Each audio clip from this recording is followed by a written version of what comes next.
পেঁয়াজ দিয়ে ইলিশ মাছের রেসিপিটা কী করে করি দেখুন।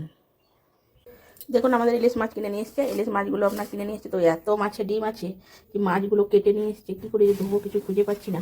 দেখুন মাছগুলো ধুতে গেলে ডিমগুলো সব মনে হচ্ছে বেরিয়ে পড়ে চলে যাবে জলের সঙ্গে। এই ডিম দিয়ে কী করে ধুবো কিছুই তো খুঁজে পাচ্ছি না। এত মাছের ভিতরে ডিম, পেট ভর্তি ভর্তি ডিম।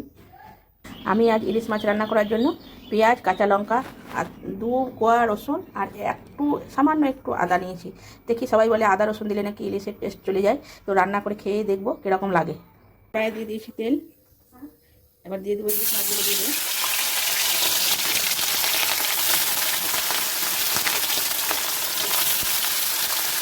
আমি একদম হালকা হাতে খালি উল্টিয়ে নিয়েছি, এবার নামিয়ে নেবো। এবার ওই তেলের উপরে আমি কালো জিরে দিয়ে দেবো কাটুন,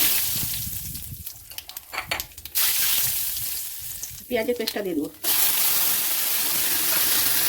এর মধ্যে দেবো কাশ্মীরি লঙ্কা গুঁড়ো, ধনে গুঁড়ো, হলুদ গুঁড়ো আর লবণ। একটু ভালো করে নেড়ে চেড়ে একটু কষে নেবো। আর দেখছি আমার মশলাটা কষা হয়ে গেছে, এবার আমি একটু জল দিয়ে দেবো। মাছগুলো আমি দিয়ে দেবো।